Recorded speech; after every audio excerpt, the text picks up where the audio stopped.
Ó, vamos chamar nosso irmão Hugo. Vamos lá. Agora eu peço a vocês, relaxe aí, nosso irmão Hugo, né? Mentalize, porque com certeza os céus vai falar por ele, né? Deus te abençoe, meu irmão, seja bem-vindo.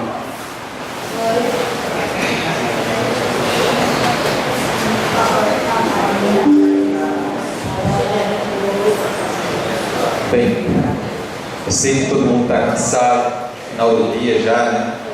Da caravana de hoje.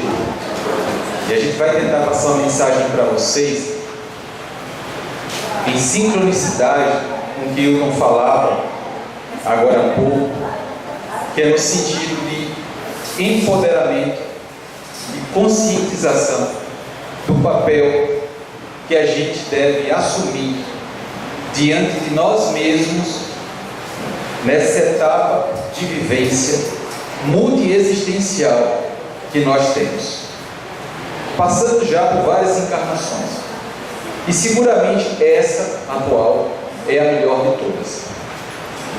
Segundo princípios que dizem que nós sempre estamos evoluindo, compreendemos que essa, a nossa atual encarnação, é aquela que temos mais recursos, temos mais condições de vencermos o maior inimigo que nós temos. Quem sabe quem é o maior inimigo que temos? Exatamente. É aquele que está de frente do espelho. Nós temos o triste hábito de sempre acreditar aos outros as responsabilidades que na verdade somos nós que temos.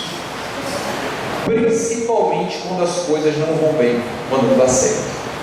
Então a esposa que não me atrapalhou, é o meu marido que não deixou, é meu filho que perturbou, no ambiente de trabalho é um colega que não me auxiliou, é um mau tempo, um mau governo, e etc, etc. E a gente vai empurrando com a barriga as realizações importantes da nossa existência. Se a gente observar direitinho, a grande parte das coisas da nossa vida estão em nosso poder. Mas às vezes, por uma questão de relaxamento mesmo, preguiça e de má vontade que nós temos, termina a gente deixando para lá. Era mais ou menos alguma coisa nesse sentido que o Hilton vinha falando antes. Então a gente tem que pegar no mão mesmo as rédeas da nossa vida. E a gente tem um compromisso conosco de dizer: eu tenho o poder de mudar e de transformar a minha vida. Por pior que seja a situação que eu atravesse dentro de casa, por pior que seja meu convívio com as outras pessoas, por pior que seja a minha condição econômica atual, por pior que seja o cenário, o contexto da minha vida, eu tenho sim poder de transformar e de modificar isso aí. E se a gente parte de um princípio que a gente vai atrair para a nossa companhia do dia a dia, por princípios de sintonização mental, de faixa de vibração, se a gente está, Jesus disse: onde está o teu tesouro, aí está o teu coração. Se a gente liga demais para certas coisas e valores que são perecíveis, ali está o nosso coração, e ali vai estar a nossa desdita na maioria das vezes. Se a gente eleva o nosso pensamento alça ao alto e compreende que essa vida aqui é apenas uma passagem e que é necessário a gente bem aproveitá-la para o nosso crescimento enquanto ser humano, enquanto espírito imortal que somos, certamente os dissabores do dia a dia não vão nos abalar com a força e com a intensidade que sempre o fazem quando nós colocamos toda a nossa energia, a nossa força nos valores que são meramente do mundo da matéria. Porque a gente vai atrair para a gente o que a gente vai lançar em pensamento para o mundo. E eu vou contar para vocês uma história que eu acho muito interessante, como a vida vai trazendo para a gente de volta aquilo que a gente entrega para ela. É uma história que está descrita no livro, na revista Seleções, e que há muitos anos atrás, uns 30 anos atrás, eu acho, quando eu li, eu achei tão interessante aquilo, nunca mais me esqueci. Um cidadão, jovenzinho, muito humilde, vendia alguns objetos de porta em porta. E sempre que ele estava sem vender nada há um bom tempo, e bate a porta, ele estava com muita fome, já estava pensando em desistir, estava assim, querendo entregar os pontos, e de repente ele bate a porta de uma casa. Ele era jovem, e de repente vem para atender uma moça linda, mais ou menos na mesma idade dele. E ele ficou naquela situação, impressionado com a beleza da menina. E a menina de repente olha para ele estava com uma face desfigurada, provavelmente de fome. E a menina, antes de qualquer coisa, pergunta: você deseja um prato de comida? E ele, com muita vergonha, disse que não. Porque às vezes ele tem a vergonha mesmo, né? Principalmente jovens, normal, né? Se tiver um copo d'água, eu agradeço. Sempre que a menina consternada, olhando ali, disse: eu vou fazer o seguinte, então, vou trazer um copo de leite para você. E trouxe então um copo de leite, entregou para ele. Copo de leite esse que matou a fome dele naquele dia. A família dele passava por muitas dificuldades financeiras, mas ele, muito dedicado, um estudioso, jovem Harold, primeiro aluno da escola, mesmo com essas dificuldades todas. E de repente ele se mudou para uma cidade maior depois, ingressa na universidade, e 20 anos depois, muitos anos depois, ele já não era mais o jovem Harold, era o doutor Harold Keller, chefe do departamento de um hospital grande dessa cidade. E de repente ele olha na ficha lá dele que tinha sido internado uma pessoa, uma mulher, e que essa mulher era habitante exatamente daquela localidade em que ele vivia quando era criança e adolescente. E se interessou pelo caso e foi estudar o caso da mulher paciente. Depois de 2 dias, eis que ele descobre que era exatamente a moça que tinha dado um copo de leite e que matou a fome dele naquele dia que ele estava com toda a dificuldade. E sabe por que ele lembrou? Vou dizer para vocês: porque é impossível a gente se esquecer de alguém que faz uma benfeitoria para a gente quando a gente precisa muito. Se você observar na história da Bíblia, cada um de vocês, vou para trás, aquela pessoa que muito ajudou você quando você precisava muito dificilmente você vai se esquecer. Precisa você ser muito ingrato, mas a nossa tendência natural é de ser grato. Aqui e acolá a gente vai ser ingrato com alguém, né? Ou alguém conosco. Isso acontece também. Mas o movimento natural é de tocar na profundeza do nosso emocional, do nosso afeto. Então aquela pessoa ganha um status especial para a gente. E principalmente se for de maneira desprovida de interesse. Aquela pessoa que ajuda e ela não está nem interessada em saber quem você é. Porque aquela moça, quando ofereceu um copo de leite a ele, ela viu a situação dele. O menino não quer o prato de comida, mas eu tenho certeza absoluta que ele não precisa somente de um copo d'água, não. Ele precisa de alguma coisa mais que dê um copo de leite, de proteína, gente. É um movimento da gente dar mais do que está sendo solicitado para a gente. E às vezes a gente é tão mesquinho que dá somente na medida, mesmo a gente vendo a necessidade, a gente não quer. É acomodado. Sendo que tudo que a gente dá ao mundo, o mundo entrega de volta para a gente. E ele se debruça naquele caso e lança a mão de todos os meios para solucionar o problema da patologia daquela mulher. E ela fica boa. ela fica boa. Porque ele, pessoalmente, como chefe do departamento, ele abraça a causa, vai em busca de todos os recursos e resolve o problema. Lá nos Estados Unidos não tem SUS. E depois de alguns dias, ela ficou boa. E ela ficou preocupada com a conta. Como é que ela vai pagar a conta? E lá, você tem que pagar a conta, não é feito aqui no Brasil. E você deve, devo não nego, paga quando puder. Lá você tem que pagar. E ela ficou boa da doença, mas começou a ficar preocupada agora como é que ia fazer para resolver. Os tratamentos caros, etc. E de repente, no último dia, no dia já da alta hospitalar, chega um bilhete para ela. E vocês sabem o que é que dizia o bilhete? Conta paga, com um copo de leite há 20 anos. Isso está lá na revista das seleções, porque a gente, mesmo a gente sendo espírita, e o espírita tem a alegria de compreender e de entender o imponderável, ou seja, aquilo que não se palpa, mesmo agindo assim, a gente às vezes é incrédulo. É feito São Tomé, que precisa ver para crer. Mas isso tudo acontece.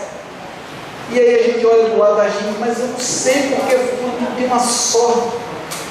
Tudo que fulaninho faz dá certo. E eu, minha vida, se o pão cai, certeza que a manteiga vai estar para baixo, tudo é errado. Mas o que é que tem de diferente em cada um de nós? O desejo sincero e ardente de servir que nós devemos ter. Ah, então eu vou fazer tudo por interesse. Não é por interesse. O Wilton falou uma coisa muito interessante. Vamos repetir certos gestos, certos comportamentos, até que se torne uma coisa natural. Até que se torne uma coisa natural. Feito quando a gente aprende a andar de bicicleta, a gente está aprendendo, é uma dificuldade, cai. E depois já se torna um movimento automático, tragando para nós, a nossa vivência, a automaticidade dos gestos de carinho, de atenção, de respeito, de indulgência, de benevolência, de compaixão, para com as criaturas que permeiam o nosso universo. Às vezes tão rígidos que somos, cheios de prepotência, arrogância, petulância, e o mundo vai dar o que ele volta. Porque você vai estar sintonizado com esses predicados, com esses adjetivos, com esses qualificativos, não vai vir coisa boa. Essa história sempre me impressionou muito, mas me impressionou muito, porque eu já vi repetições várias vezes na minha própria jornada existencial, de situações muito semelhantes, mas muito parecidas. E cada vez que acontecia uma coisa semelhante, eu me lembrava da história do Dr. Harold Keller. Porque isso é como se fosse quase uma apanagem da nossa trajetória, a trajetória de cada um de nós. Quantas vezes, quando a gente menos espera, acontece que chega alguém e nos dá a mão quando a gente mais precisa. Às vezes aquela pessoa que está junto, próximo, que você leva a maior fé, dá as costas, traz sua confiança, provoca em você reações às vezes até de raiva mesmo, e de repente os céus mandam verdadeiros anjos tutelares para lhe acompanhar e para dulcificar a sua vivência. O problema é que muitas vezes a gente tem os olhos abertos, os ouvidos despertos para as coisas ruins que nos acontecem. E nós temos muitas vezes a amplitude reduzida para as milhares de bênçãos que nos chegam todos os dias. Estava ouvindo a Valda cantar com essa voz, que não tem nem adjetivo para dar, na primeira música. E quantas vezes a gente convive, não só na relação conjugal, mas de proximidade com pessoas extraordinárias, mas a gente não consegue enxergar isso. A gente só vai enxergar depois que não tem mais a possibilidade do convívio. E eu me recordo, já muitos anos atrás, a pessoa, mas meu Deus, que tantos anos atrás, como em velho mesmo, muitos anos atrás, muitos, quando a gente ainda tinha nos atendimentos os prontuários de papel, mais de, sei lá, 20 anos atrás, e me chega uma senhora, ela disse, olha, meu problema todo é meu marido. Meu marido, olha, eu vou dizer ao senhor, me desculpe a expressão, mas ele é um desgraçado. Ele isso, ele aquilo outro. Aí eu disse, mas minha senhora, não dava tempo. Ela, você não sabe não. Porque você não sabe. E aí toda vez que voltava, era a mesma coisa.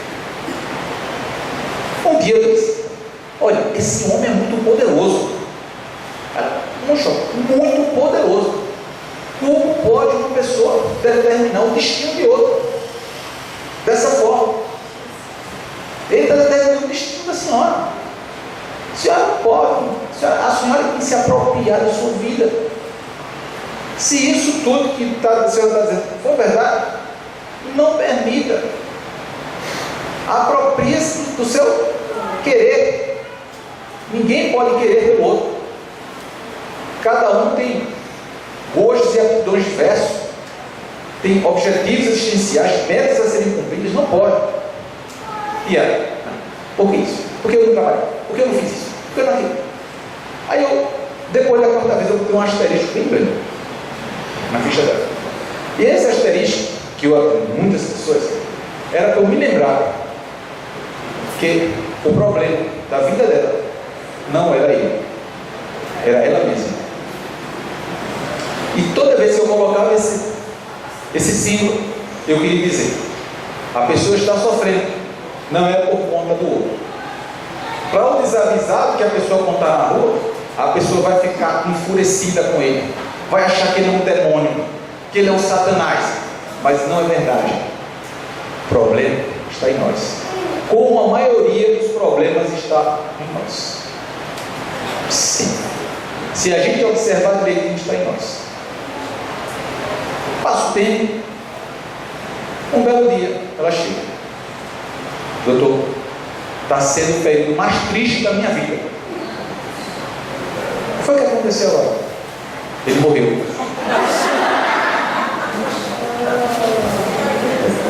Eu não pude fazer isso que vocês estão fazendo. Não cabia nem. Eu tenho que ficar sério. Mas eu digo, mas minha senhora, e por que está tão triste assim? Doutor, o senhor não sabe quão bom era aquele homem. E eu só escutando. Aí estavam as anotações todas na minha ficha. Ela o chama de demônio. Diz que Satanás não gostaria de ficar junto com ele. E não sei, mas eram muitas anotações. E agora o homem era bom. Ninguém entendia ele não. Eu sabia compreender. O jeito que ele chegava e olhava para mim era diferente. E eu só escutando aqui. Minha Nossa Senhora, que distorção. Que distorção. Mas o problema é que a gente às vezes acredita. O problema é que a gente acredita na fantasia que a gente criou para nós mesmos. Então, quando nos perguntam, você não veio comigo, não, realmente não deu. O problema foi comigo. Tem nada a ver. Esposa, filho, o problema foi eu. Porque quando a gente quer, a gente faz. Com exceções, situações de doença, de um fator externo muito forte, uma coisa muito excepcional, que a gente não pode ser radical. Porém, na imensa maioria das vezes, se a gente observar direitinho, somos nós. Mas minha taxa não controla direito. o médico não passa o remédio certo. Essa glicose não baixa de jeito nenhum. Está lá a barra de doce no bolso. E o pobre do médico levando a culpa. É sério. Não tem jeito. Ninguém controla a minha pressão, não. Minha pressão vive alta. Ninguém acerta nesse remédio, não. Está lá, carne chata todinha. Mas eu escaldo 3 vezes. Aí a culpa é toda. Porque é mais cômodo, é conveniente para a gente colocar no outro a culpa, a responsabilidade que é nossa.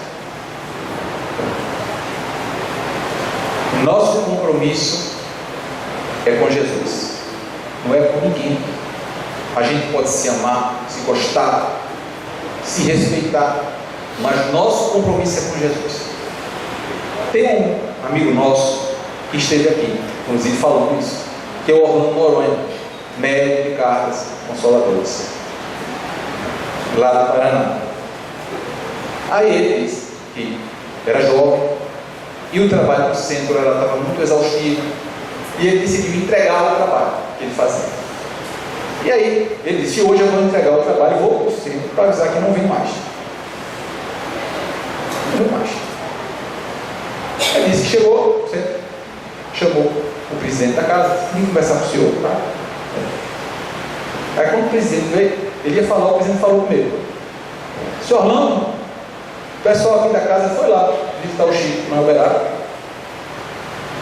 E o Chico perguntou: tinha alguém aí de Osasco? Aí fulano então levantou a mão, disse: olha, leva esse livro para o Orlando. O livro que o Chico tinha mandado para ele. Pegou o livro, abriu, estava no dedicatório.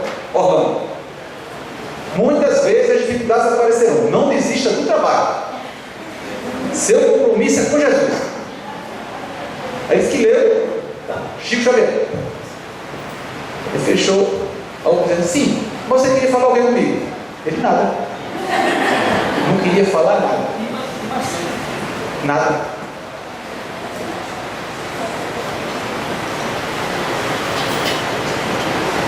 Certa vez no passado, em meio a muitas dificuldades que todos nós atravessamos, porque quem está à frente do trabalho no campo da doutrina espírita vai passar por dificuldades, pelas pressões que o próprio mundo espiritual vai exercer para o trabalho não se realizar. Eu pensei: vou fazer isso e aquilo, mas está de frente dos trabalhos, eu não quero mais. E, curiosamente, logo depois viajei para Minas, para Juiz de Fora, e me encontrei com a dona Isabel Salomão. Quem não conhece, médium extraordinária, trabalhou 60 anos servindo, era uma pessoa querida e referenciada pelo próprio Chico Xavier. Ela olhou para mim, eu contando minhas agruras. Ela pegou e disse: meu filho, quando ela disse meu filho, eu já senti a pressão. Seu compromisso é com Jesus. E ela repetiu várias vezes. Foi um tempão de doutrinação pesada. Eu saí de lá moído e fortalecido nesse trabalho de exercício diário de paciência, tolerância, de extrair dentro da gente o que a gente às vezes acha que a gente nem tem. Mas repare que Jesus foi claro nisso: que brilhe a vossa luz. Jesus disse para todo mundo: que brilhe a vossa luz. Ele não ia mentir para a gente. Todos nós temos as luzes dentro da gente, mas às vezes a gente deixa se envolver pelas trevas da agonia, do desespero, do personalismo. E a vivência, lei e sociedade, que está no livro dos Espíritos na terceira parte, a necessidade de a gente estar interagindo com os outros para o crescimento, às vezes traz dissabores. Porém, acima de todos nós temos um único mestre, que é Jesus. E que através da plena de espíritos superiores que coordenam tudo isso aqui, nos orientando para o bem, nos orientando para o exercício constante do crescimento, através, como o nosso irmão Luiz falou, a paciência, porque nós temos sim coisas a resolver ainda. Não tem ninguém aqui que já seja espírito finalista, completista, né, que chama. Todos nós ainda vamos voltar, inclusive, várias vezes, para resgatarmos faltas e faltas que ainda vamos colecionando ao longo da existência. E, obviamente, como o apóstolo Paulo disse aos Romanos, no capítulo 7, essa epístola fantástica, ele coloca: o bem que eu quero fazer, eu não faço. Mas o mal, que é o evento que eu não quero mais fazer, eu vou e faço. Tudo bem. Não é à toa que Jesus escolheu Paulo de Tarso para ser o difusor do Evangelho. Ele teria outros, ele poderia escolher o próprio Pedro, Tiago, João. Por que Paulo de Tarso foi escolhido? Porque Paulo de Tarso, como Saulo, no Sinédrio, perseguia, humilhava, maltratava, e de repente, em contato com a luz divina do Cristo, se transforma naquele que no final da existência, o algoz lá, pronto para decapitar, ele diz: faz a tua parte, porque a minha eu já fiz. Imagina se a gente chegasse no final da existência e tivesse a condição de dizer para um algoz nosso: faz a tua parte, porque a minha eu já fiz. Se a gente, aí eu volto para a música, se a gente fosse desencarnar hoje, que ninguém sabe, será que a gente poderia dizer: a minha parte eu já fiz? Isso é uma reflexão. Eu tenho certeza que a minha eu não fiz, e venho lutando arduamente para melhorar essa situação. Mas a gente acha curioso como pode alguém que persegue, que humilha, que mata os cristãos, de repente se tornar uma pessoa tão fervorosa na fé a ponto de dedicar sua própria existência aquilo tudo, ser recebido por Jesus Estevão no momento do transpasse ao mundo espiritual. Veja que coisa significativa. Jesus queria dar uma mensagem assim: vocês erram muito, mas não tem problema, não tem problema não, porque é aquele que é muito citado como aquele que difunde o Evangelho para o mundo todo, que é Paulo de Tarso, não errou gravemente, e no entanto se tornou o apóstolo dos gentios. Então vocês também têm solução. Se hoje eu errei, se hoje eu disse alguma coisa desagradável, fiz alguma coisa que trouxe problema para o conhecimento, não tem problema, vai existir uma segunda chance. Se agarra a isso, se melhora, com a consciência absoluta de que nós somos sim os artífices da nossa própria felicidade, de tudo que realizamos. A gente não vai poder dizer que foi o outro, não fez por conta do outro, ou porque fez isso porque o outro levou contra você, porque a decisão final é sempre nossa, mesmo quando nos agridem, mesmo quando nos espizinham, mesmo quando açoitados. A decisão de reagir violentamente ou de sintonizar com as esferas maiores é nossa. Se nós não conseguimos, o problema é nosso, mas a decisão é nossa, sempre. Então, o intuito de evocar em nós esse senso de responsabilidade, mas sobretudo também com a consciência de que temos um Pai amorosíssimo e bom, muito bom, que olha por todos nós, mesmo nos piores momentos das nossas vidas, quando atravessamos desertos tenebrosos. jamais estamos sozinhos. Sempre vai haver alguém olhando por nós. E nesses momentos, e nesse momento de transição planetária, que tem tanta coisa acontecendo, que a gente possa sempre se recordar isso e sempre elevar, em algum momento do dia, o pensamento ao alto, para que a gente possa sintonizar uma rádio, uma estação de rádio, com aqueles que podem nos conduzir para os principais ideais da nossa vida. Que Jesus de Nazaré, que Maria Santíssima, que os bons amigos espirituais que seguramente estão presentes no dia de hoje, possa nos acolher, nos envolver e nos abençoar hoje e para todo sempre, que assim seja.